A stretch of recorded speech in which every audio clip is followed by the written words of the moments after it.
13 and a half uber weird books from my library. These books are sensitizing, defamiliarizing, quirky, confounding at times, perhaps even mystifying, slipping and sliding out of reach. They are books that challenge us, that resist easy access, the reinvention of form, playfulness, reflexivity is what we're going to look at today. So let's dive into it together. What are some uber weird books that you have in your collection? Let me know. I would love to hear from you guys. First up, we've got the Zona aphorisms by Franz Kafka. We talk about Kafka on this channel, but I haven't come across much content around his aphorisms. This is a strange little book, but it's in Kafkaesque terms actually quite accessible in comparison to the impenetrability of the trial, of the castle, and the opacity and eeriness of some of his short stories. This is him at the most micro scale. It's elliptical, it's enigmatic, but it's really a lot of fun. This edition is published by Havel Secker and is introduced and with an afterword by the incredible Italian sort of renegade scholar Roberto Calasso, who's written some very strange and illuminating books in his own right. But he was poring over the Kafka files in the Bodleian Library in Oxford and came across this sheath of yellowed papers strung together that had been previously undiscovered. And what a find. The aphorisms are Kafka dealing more directly with religious themes and sort of metaphysical questions and meaning, but it's Kafka, so it is of course elusive and sort of darkly shimmering, drawing us in to the sort of labyrinthine world of his inner thoughts. This one, this edition I have is translated from the German by Michael Hoffman, with Calasso's commentary translated from the Italian by Geoffrey Brock. Aphorism 16. A cage went in search of a bird. All of the white space is very important here.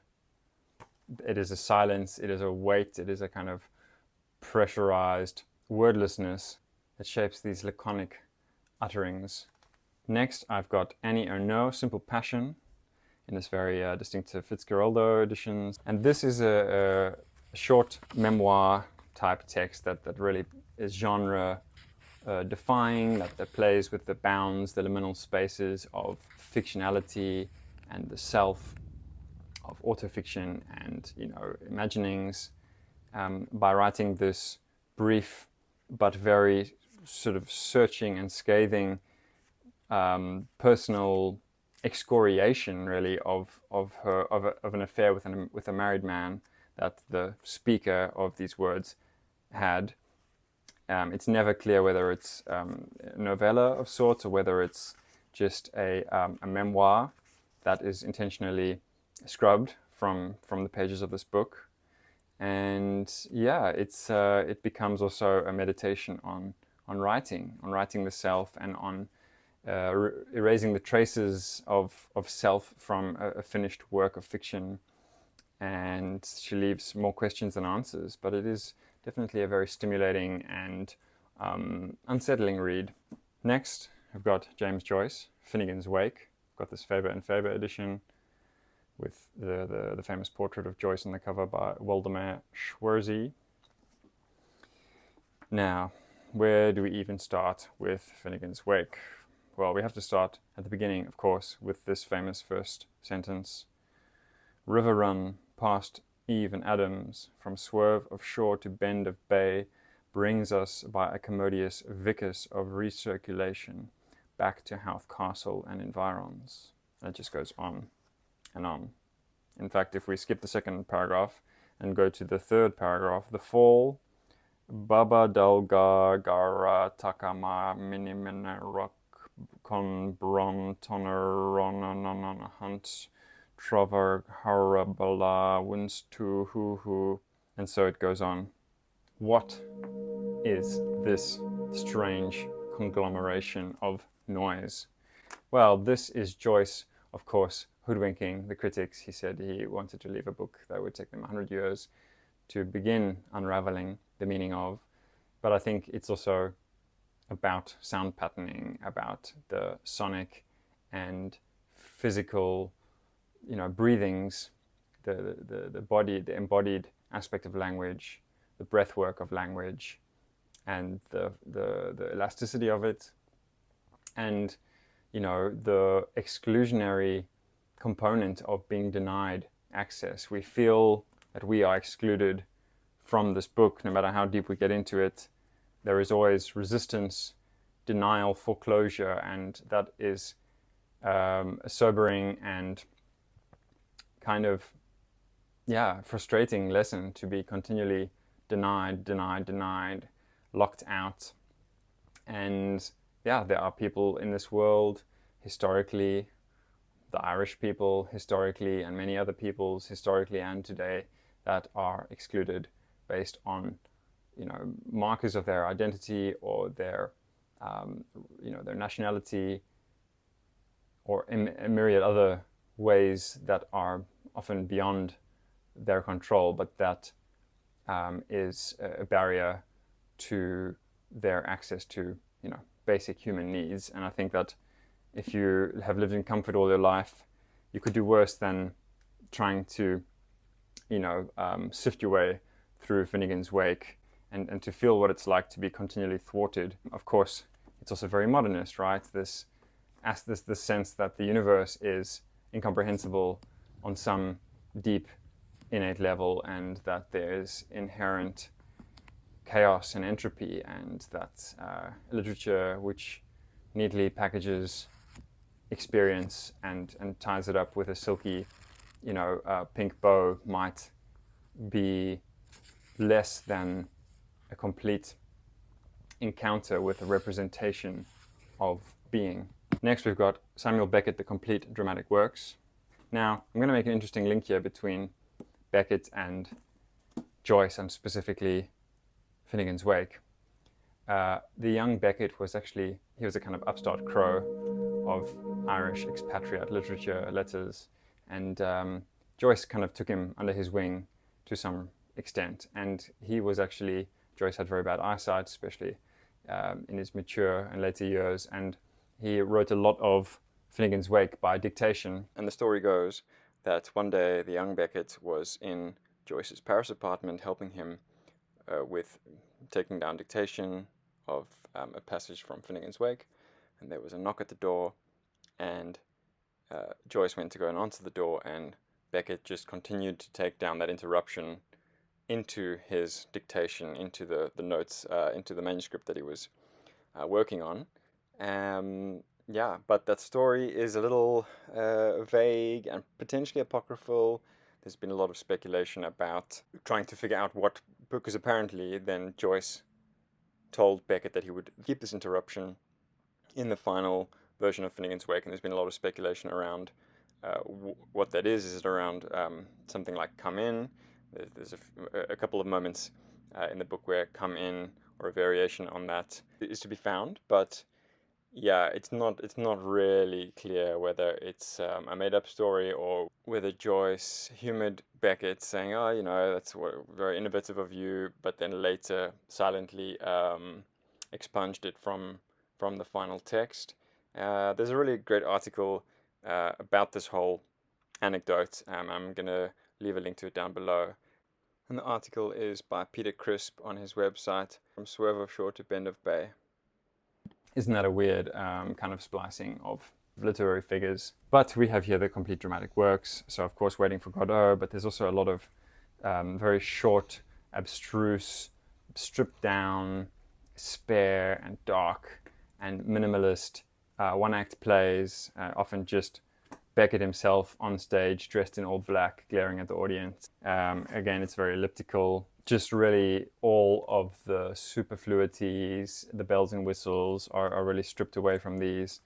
But they are all the more effective for that reduction, that concentration to the bones, the bare bones, even perhaps within the bones, the very marrow of narration, of sense making, of semantics at their absolutely most whittled down form, and therefore very, very full of fire and force. Krapp's Last Tape is just this looping, echoing, almost schizophrenic, endless return of an individual consciousness, reflecting back on his life, and it's he makes recordings of his daily activities, but his daily activities become more and more obsessed with going back and listening to old recordings while then making new recordings. And this device is a function and a sort of integral part of this weird sort of Mobius strip endless loop that is this play, and it's very existential and disconcerting. Next, I've got the collected stories of Lydia Davis, and I think there's an interesting parallel here with Beckett so we have Joyce on the one end of the spectrum of just, incredible prolixity, verbose, garrulous, gushing, outpouring, a sort of vomitorium of words and language to the point of incomprehensibility, of being overwhelmed by linguistic superabundance. And then we have Beckett and Davis, I think, are sort of kindred spirits in their opposite extreme, the absolute ruthless cutting away, paring, reduction, burning off of anything tangential, but sometimes all that's left is it has a very tangential feel to it at times, the kind of inadvertent fragmentary qualia of experience, as in the Kafka aphorism of white space is quite crucial.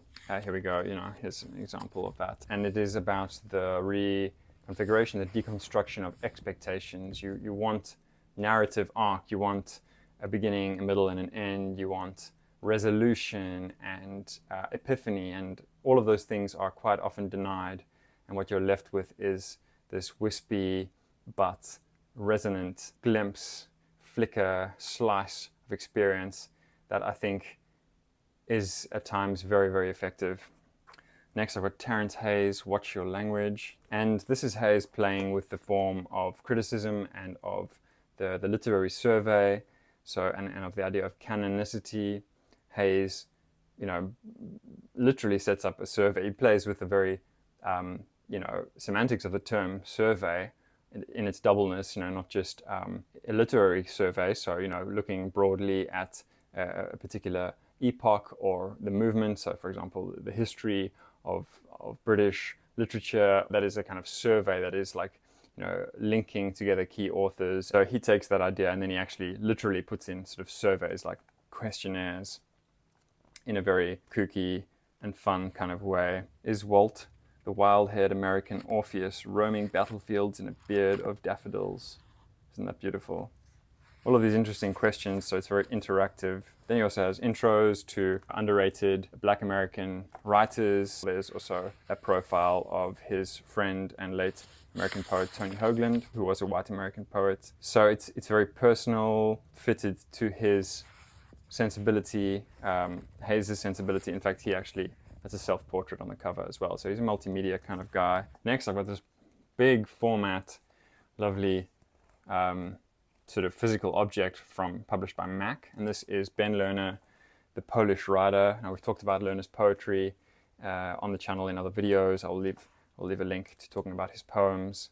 And this is, again, here we've got, mixed media, we've got visual, as well as textual entries. Now, this is a very metafictional, playful story that is, again, a little bit like Ernaux, blurring the lines, creating a fuzziness between fictionality and between reality, and thereby raising questions of what is reality, how much do we narrativize the meaning that we make of the world and ourselves. It's also about art and the high art market and the obsession with scarcity. With the artworks in the book, by the way, by Anna Astoya. But it is wonderful. It's a thrilling exploration of those questions, very articulate and erudite, but also fun and self-jesting kind of voice that Ben Lerner, the American poet and novelist Ben Lerner and critic, employs to such good effect in his work.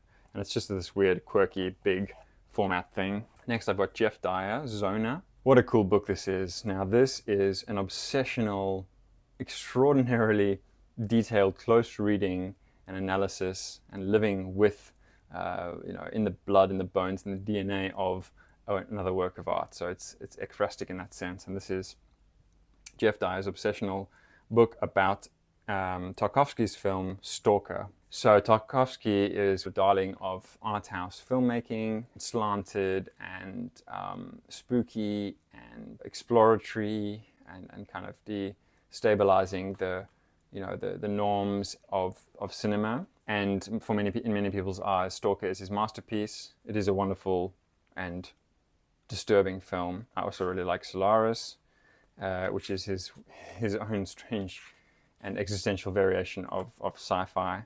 I suppose in some way Stalker is also quite a sci-fi type film about this weird sort of cordoned off, demarcated zone of weird happenings. There's some kind of radioactive leakage or some otherworldly energy or infrared sort of spectral particles that you get lost in, that you disappear into some kind of Bermuda Triangle. The actual background of the filming of that story is also very weird and disturbing. I think possibly it was filmed around Chernobyl. Geoff Dyer is a raucously funny writer who is irreverent and playful, but also very insightful and extraordinarily well-read. And he just loves this film. He's seen it dozens and dozens of times, and he just goes almost shot by shot, cut by cut, scene by scene through this film with these massive veering sidetracks and diversions and these gigantic footnotes, a la David Foster Wallace and a la Junot Diaz. It's typical Dyer in that it's diversion to the point of sort of centering distractedness and obsessively returning and recurring, going off on tangents. For that reason, it's got a kind of strange atmospherics to it. There's a crackle and a distortion to it that is very fitting. But yeah, I would recommend watching the film first. Next, I've got Thomas Pynchon, The Crying of Lot 49. This is a real freewheeling, wild ride, strange clairvoyance of American materialism in all of its gaudy profusions. There is a kind of wayward velocity and harebrained tone and mood to this text. It's obviously a cult classic in many people's eyes. There we have the famous Tristero sort of insignia. And it's about Oedipa Mars, this woman who receives a set of instructions in order to access the legacy or the will of an ex-boyfriend of hers. And it's this whole trippy, tricky, troubling tangent of kind of wild goose chase through Americana in order to try and unravel this strange mystery. I don't revere this book in the way that many people do.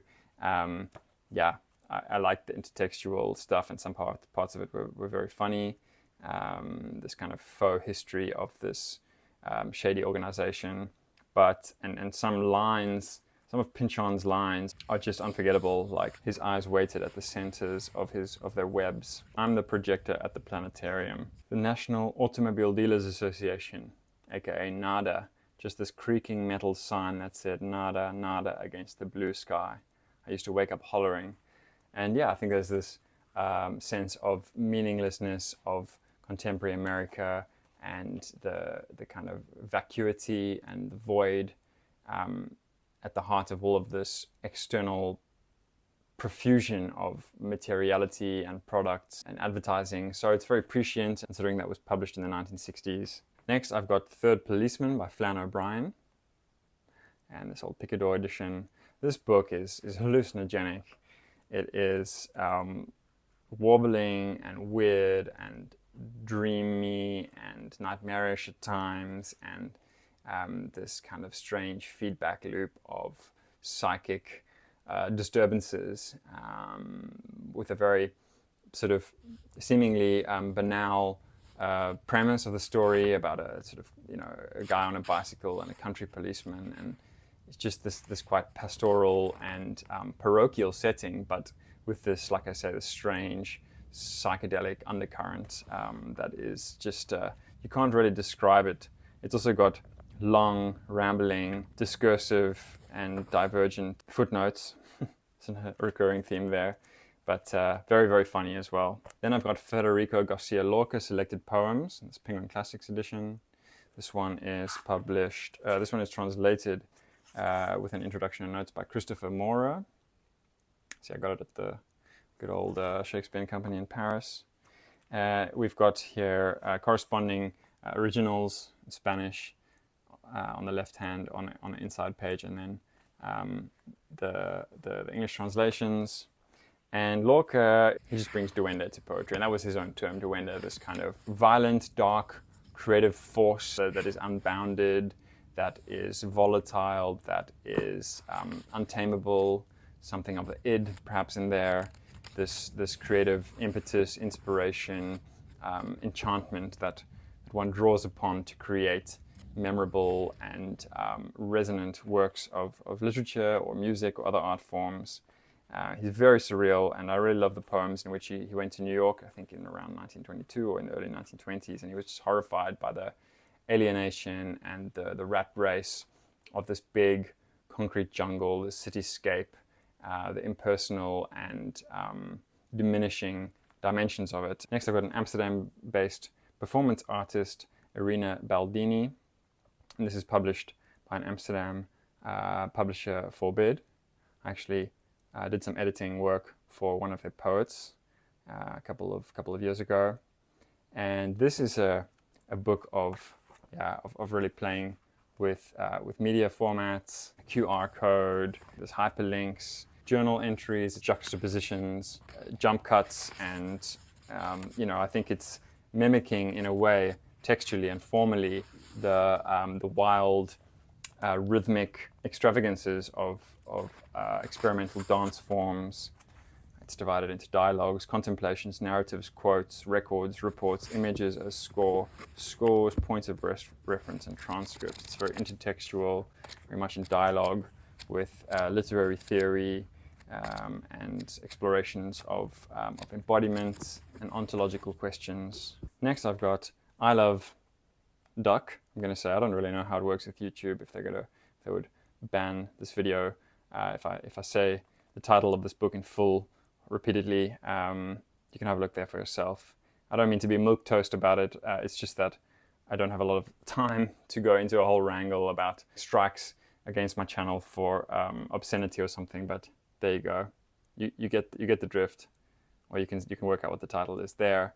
This is a very controversial book at the time that it was published by the author Kris Kraus, because she uses real names of real personages in the story, her own, which is fair enough, but also actually the whole romantic entanglement that is central to the narrative of this book is based on herself, Kris, but then this guy, Dick, I'll just say it at least once, but it's a series of letters, but Dick, he was a prominent Australian literary critic, and she uses his real name, and I believe he tried to sue her for this. I'm not sure about the background and the kind of legal wrangles of bringing this book into the world, but it is about the sort of erasure of female artists in the kind of contemporary art space of the 60s and 70s,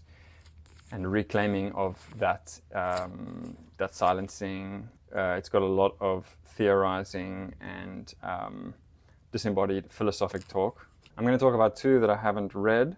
I've got Tao Lin, Shoplifting from American Apparel, published by Melville House. All it says on the back is the inmate with a mop held back the inmate without a mop.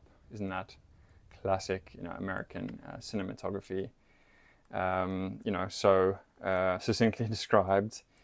I don't know what this book is about, but it's got cyberspace of Gmail chat, apparently. It's an autobiographical novella of a young writer with a cultish following. So I am intrigued. Looks playful. and formally inventive. Then I've got a book by an uncle of mine.